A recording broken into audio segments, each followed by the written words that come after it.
here in the warehouse today. So I'll send you a free sample of it. Okay, cool. All right, let me hit the record button and we'll get going.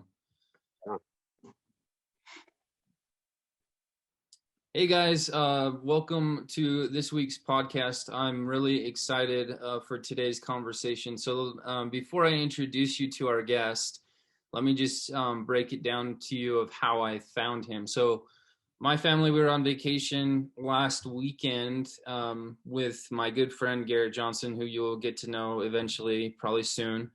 And he introduced me to the Liver King on Instagram. If you don't know who he is, he's highly entertaining individual. I'll link his Instagram page in our show notes. I highly recommend to check him out. Well, that night that after I was introduced to Liver King, I woke up at 3 a.m. Theo had a messy diaper. I woke up to take care of him, and then I couldn't go back to sleep. So I started playing with Liver King videos, and one of the videos is he's eating a huge cow testicle. So I thought, you know what? I'm going to Google where I can get beef testicle or cow testicle just out of curiosity. Well, come to find out, they're not easy to acquire. They are called Rocky Mountain oysters, is kind of another name. But while Googling, I found Wild Warrior Nutrition, and Carl Jung would call this a synchronicity. And the very first Google search result I had at 4 a.m. was Wild Warrior beef testicles in a capsule.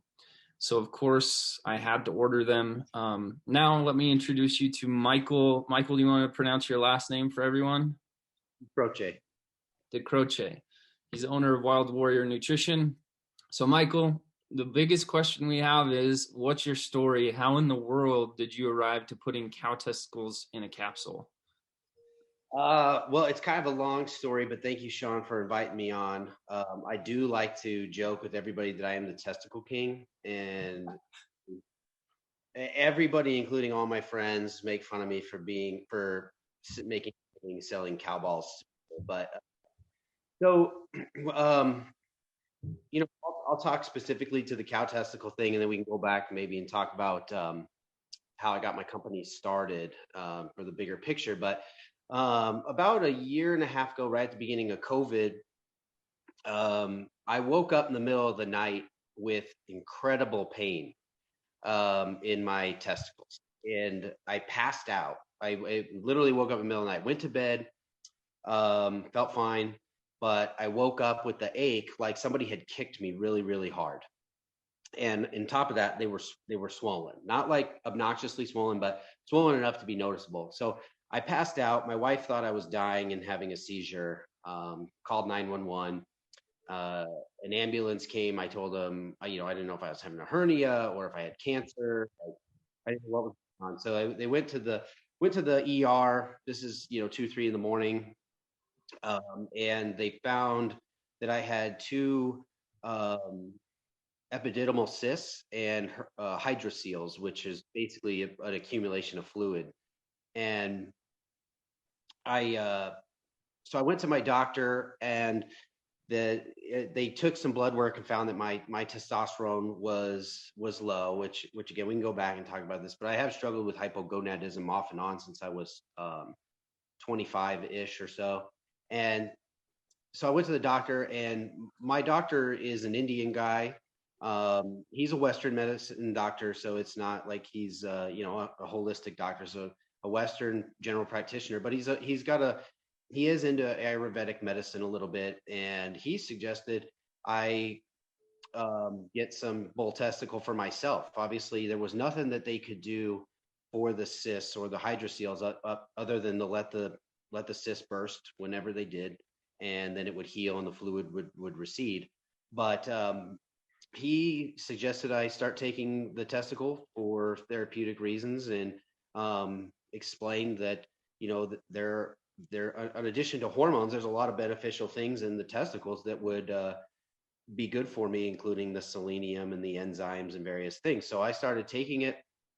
All my pain went away. My testicles returned to their normal size, and my testosterone score 6-8 weeks later had dramatically improved. And so we had already had a business, and was focused on pine pollen and some other male focused herbs and supplements.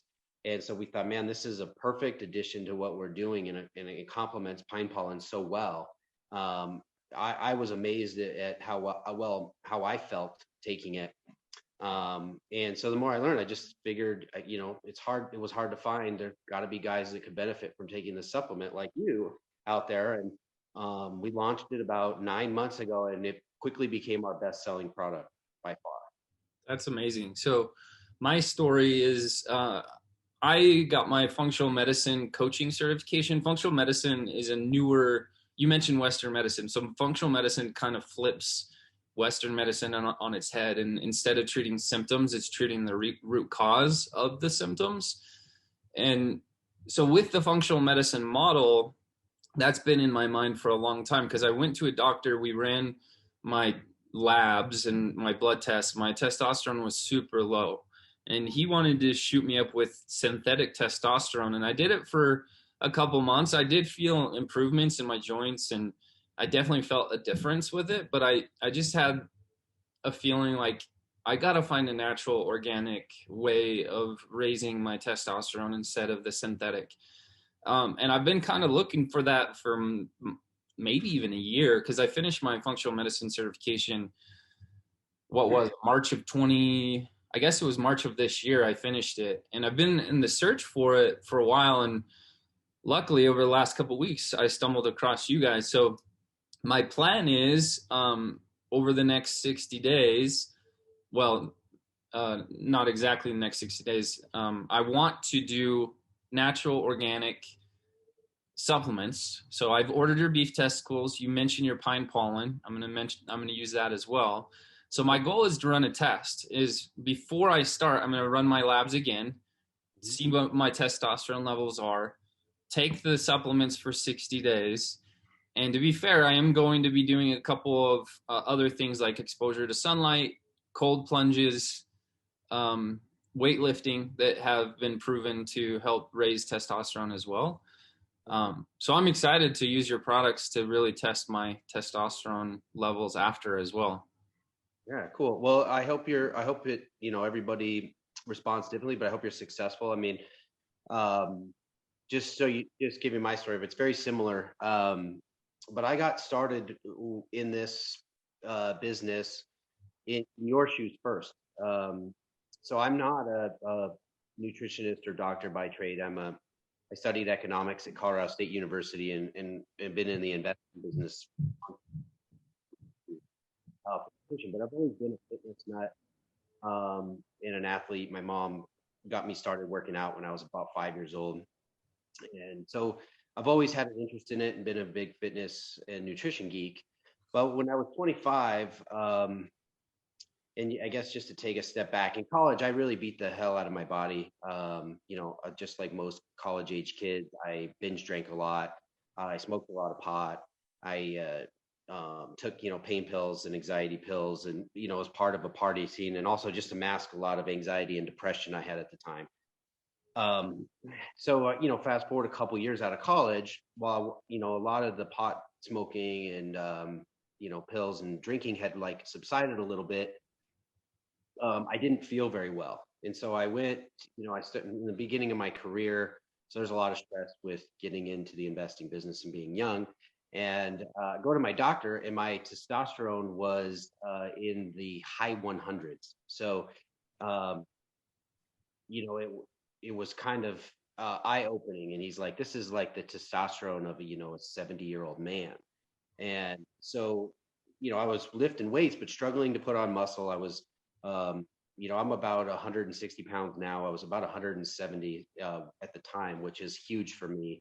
I'm only 5'9", normally, 150. So, 170, I was starting to get worried about my weight gain. And so kind of like you, I had no explanation as to why my testosterone was so low when I was young. I did have quite a few concussions throughout the years. I grew up playing football, was in a few car accidents, and then boxed for 4 or 5 years and doing Muay Thai out of college before I got married. And so maybe that the compounding of the head injuries contributed to it. But either way, the doctor wanted me to do synthetic hormones, like you were describing, in injections, and I had a friend who gave me Stefan Buhner's book, or Bonner. I never pronounce his last name right, but he had a book called The Natural Testosterone Plan. And so my friend gave me a copy of this book, and it was about pine pollen, natural living, other herbs, and supplements that guys should take, and along with some lifestyle changes.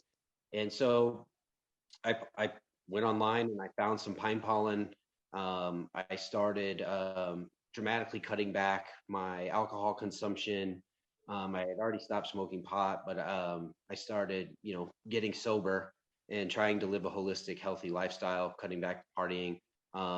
Started eating healthier, working out more, uh, and within a short amount of time, just few months, I had gotten my testosterone up from, say 170, 180 up to 600, and started feeling normal and feeling like a young, virulent guy again.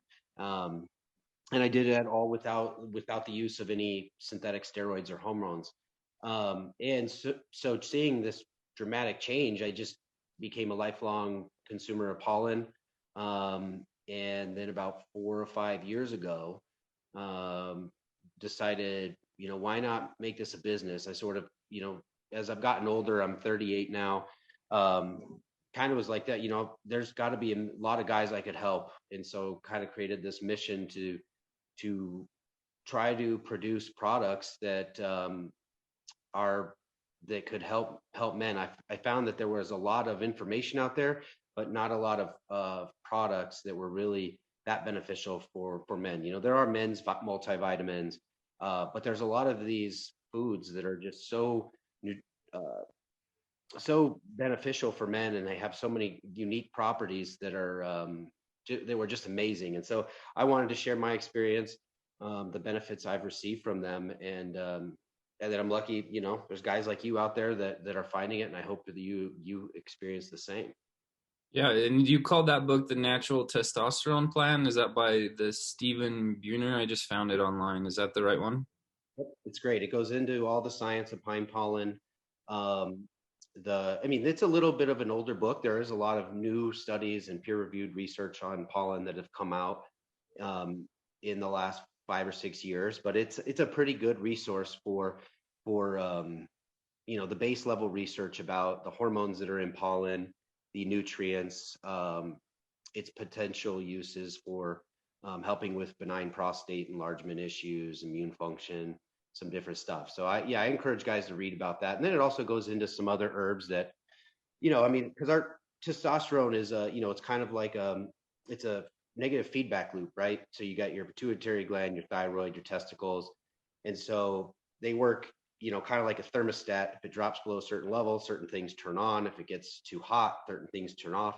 So it goes into different herbs that work on those, depending on what your issues are, whether or not, here you take this herb, it increases luteinizing hormone, this herb, increases follicle stimulating hormone, and so on.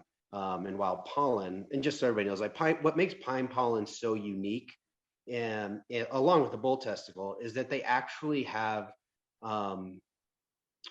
pro-growth hormones in them, and not in large steroidal type amounts, but they do have DHEA, testosterone, amongst other pro-growth hormones. I mean, pollen's job in nature is to stimulate growth in other everything it comes into contact with. So it naturally makes sense that it would contain these hormones, to ignite new life. And so when we take it, we benefit from this external source of these hormones. The testicles are similar in that, when they're cut off, they're freeze dried, preserving a lot of the hormones and enzymes and other things that are useful um, for men, and for just supplementing our own body's production of these things, but in a natural way that is at a level that's not, that not known to be dangerous. So I'll say that there is some study, there's a lack of study about, the long, about how much is in there and everything. But Well, this last week, and I listened to a podcast. I don't know if you're familiar with the Hubermann Lab. Have you ever heard of him? No, yeah, I've seen some of his stuff. I saw him on the Power Project with Mark Bell not long ago. Yeah, he has one episode that's called "Optimized Testosterone and Estrogen." So, Andrew Huberman, he's a professor of neurobiology or neurobiology at Stanford University. And so obviously a lot of credibility that comes with it. And so I listened to this episode, and he talked a lot about it's really the balance between testosterone and estrogen, right? Because if they get out of whack, then especially for men's health, if estrogen levels get higher, that's where we turn estrogen into fat. And even use the example of dads, that soon to be dads, that estrogen levels raise. And that's where you see scientifically that a lot of men, dads to be, gain weight. And a lot of people talk about, oh, well, it's because they're eating with their wives. Well, it's actually biological within their body that estrogen raises up because with most mammals, a lot of times their bodies are preparing for a lack of sleep, because with a newborn baby, that a lot of people don't get the required sleep. So estrogen is kind of to get more fat and to secure the organs a little bit more. I thought that was super fascinating. That you can, there's certain behaviors or there's certain nutrition that you can do to balance the testosterone and estrogen levels within an individual for whatever you're trying to accomplish. He mentioned athletes in the podcast, and again, I'll link this specific podcast in the show notes so you can listen to a Stanford University professor to verify and validate this information that we're providing. But part of my story, so the Pure Living Family podcast, our logo or our theme is we give you permission to take better care of yourself so you can take better care of those that you care for. So I'm a dad. I've got an 8-year-old daughter, Eva, and then 6-year-old boy, Theo, who has special needs. And again and again, I've learned that if I don't take care of myself, I'm not going to have the energy I need and that is required to give the best possible care to Theo. And I think that message can go a long way to other dads out there that are protectors, and especially with the world that we're living in right now, is I think the calling to be a protector dad is so important. And I think that's why we connected, because I have this vision of us hijacking the hashtag Wild Warrior Dad, and we use it in social media to post the activities that we're doing to raise our testosterone naturally. And I don't know if you're good with that too. Maybe you participating, maybe getting your circle participating as well. As we do activities, workouts, and then we post Wild Warrior Dad, so we can hopefully create this movement of let's raise our testosterone naturally, organically, so that we can raise our health levels and our efficiency as men, first and foremost, as dads, if we are dads. What are your thoughts of that? Oh, absolutely, man. You bring up a lot of good points. We kind of got a network going of some trainers. I don't know if you've followed our channel or how much, but I work with Jill Moshon and Kevin Rail from My Infernal Body, and Jim Smith from Animal Ability. They put together a lot of our fitness content for us. And so we post workouts. Would love to get your audience involved in all of that and work together to try to improve the lives of men. I mean, the current health crisis we're in has kind of highlighted the need for taking care of yourself, and it's not just good for preventing illness and everything else. It's good for your marriage. I mean, being fit and having energy is good for your sex life. It's good for being a dad and having the energy to play with your kids and just enjoy life. I mean, no one wants to be overweight, tired, anxious, but so yeah, I mean, there is sort of a crisis of manhood, and I like to think of myself a little bit as a manimist. In that dads and men in general are kind of told to just be quiet, deal with your own problems, internalize them, because we have privilege of whatever kind. And so a lot of our issues get overlooked. I mean, they don't have marches. Prostate cancer kills more men than breast cancer does, but that's the fact that we don't talk about, and we don't have parades, and we don't wear blue ribbons. I think, I mean, maybe there is I'm sure there's prostate cancer awareness or whatever, but it just doesn't get our issues don't get, at least health issues don't get the same level of attention that maybe women's do, and that we're always sort of programmed to say, um, we're going to save women and children. If the Titanic goes down, women and save the women and children, and then the men in our privilege can go down with the boat. And so there we have a lot of issues that need highlighting. And there's a really good book, another good book I'll mention. It's real small. It's by Dr. Tracy Gapin, Gapin. It's called Male 2.0.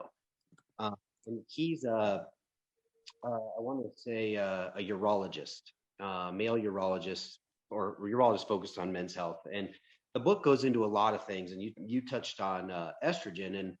And to your point, one of the things that Dr. Gapin talks about is that men are highly estrogenized through diet. We eat a lot of estrogen, high estrogen foods, nuts, seeds, beans, certain vegetables. We're through our drinking water, we're exposed to a lot of birth control. There's millions of women that take birth control every day, pee it into the toilet, and then we trust that our government is removing all of that. But luckily, if you were to drink, drinking tap water, there are studies, regional studies, that show that there's a large amount of estrogen in our drinking water. And so there's little things men can do that, they're unaware of the need to drink purified water, sweating regularly, sauna, exercise, different things that can have a dramatic impact on our health. And I totally support your mission. It's the mission. It's a mission I share. It's the reason I got into this. I wanted to change my life, and I want to affect the lives of as many men as possible, because I think men get what's good for men is not necessarily good for women. And I know that's not a popular thing to say in our society, but we are different. We have different needs. We're more muscular. We have more testosterone.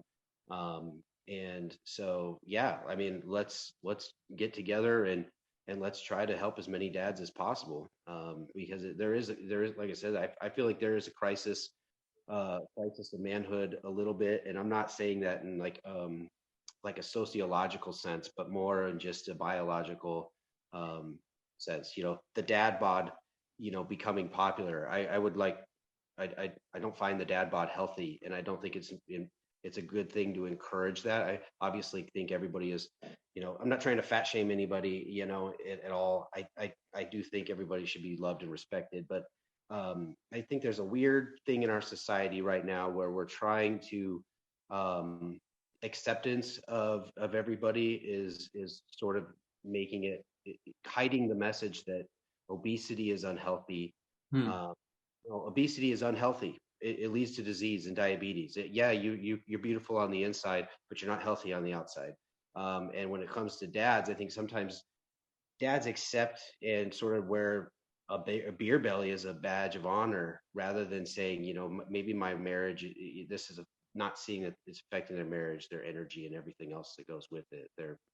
Well, I think part of that is in the functional medicine model, they talk a lot about toxic overload. And not a lot of people understand the toxins that we are confronting in our everyday life. You mentioned clean water being one of them. Is a simple behavior that you can change right away to help your overall detox of your body is drinking enough water based on your height and weight.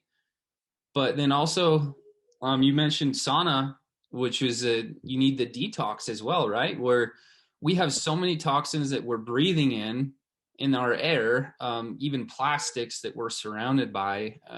provide a lot of toxins. And I think that's contributing to overall obesity and overall health, is because people don't understand that they have to flush their systems to really operate at the highest level. And that's part of this movement that I hope to really dive into.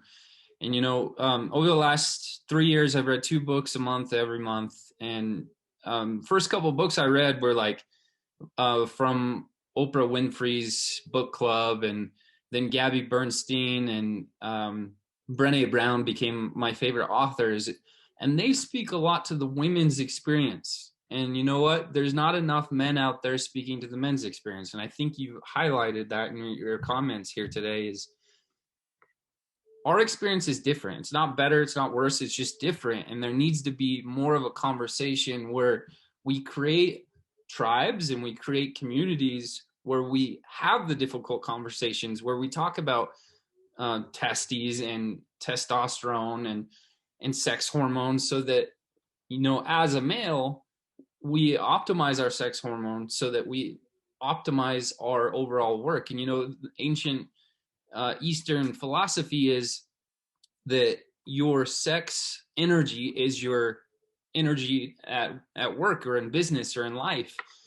And I think that's maybe a concept that we should dive into as we go into this movement. But I really love what you're doing, and I'm excited for the products that you offer. Any final thoughts you have for the podcast or the viewers? Oh no, just a couple things that you mentioned. You know, toxicity. There's a lot of guys are unaware that even putting fertilizer and pesticides in their yard have an impact on them. Cosmetics, soap, a lot of these things have estrogen and endocrine disruptors in there that mimic the estrogen, and so there is a need to detox. I sit in the sauna, you know, 4 or 5 times a week. I have an infrared sauna, so it's not as hot as a traditional sauna, but I try to sit in there for 45 minutes, watch Netflix for the sake of trying to keep myself in balance. I don't trust, you know, necessarily my liver and kidneys and bowel to get rid of everything. And if guys are overweight, they need to realize that the fat is that in their body is trapping a lot of these toxins in their body. And that's where, you know, another downside of being a little heavier is that fat tissue accumulates and traps a lot of that stuff in there. So you become more and more toxic over time, especially if you've got a little extra weight.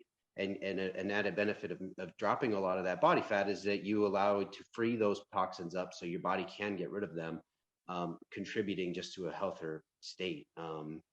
In terms of what, you know, this need for men and stuff, it's you know, I think it's a great idea, and I look forward to working with you, Sean, because I don't think just society in general prepares men for anything. I mean, aside from work and our education system, I mean, just speaking from a dad and a husband point of view, I sometimes joke with my friends that our school system did nothing to prepare me to understand what it's like to have a pregnant wife, or what it's like to have a baby, what it's like to have a postpartum wife. You know, it's real easy. There's a Laird Hamilton's got a saying, and this is sort of pervasive in the Tinder world. You know, I'm a Christian guy, I believe in monogamy, and the Laird Hamilton's got a saying: it's real easy to satisfy a bunch of random women once. It is really hard to keep one woman satisfied for a long time. And so, you know, it takes it's just understanding and evolving, and even having conversations about sex in general, and just how do you keep your wife satisfied, because they're a different beast. And again, these are all topics that oftentimes we don't talk about. You don't share them with your buddies, but in the right setting, I mean, beyond just our physical health, there's a lot men could benefit from just having a good place to talk about these things, and improve their health, improve their life, improve their marriages, be better dads. And a lot of that stems and starts with just being healthy mentally and physically. Well, Michael, I think that's a mic drop right there. I think that is a good place to end the podcast. We would love to have you on again, maybe after I do this 60-day. I don't know exact date I'll start yet until I have all the supplements in place and until I do the blood draw. But it's been great to meet with you. Thank you so much for what you contributed. I'm excited to work with you. Yeah, thanks, man. I appreciate it. Thanks for reaching out. If anybody has any questions, they can, meet us on wildwarriornutrition.com. And yeah, again, thanks, Sean. And I look forward to working with you and talking more in the future. Me too. Thanks so much.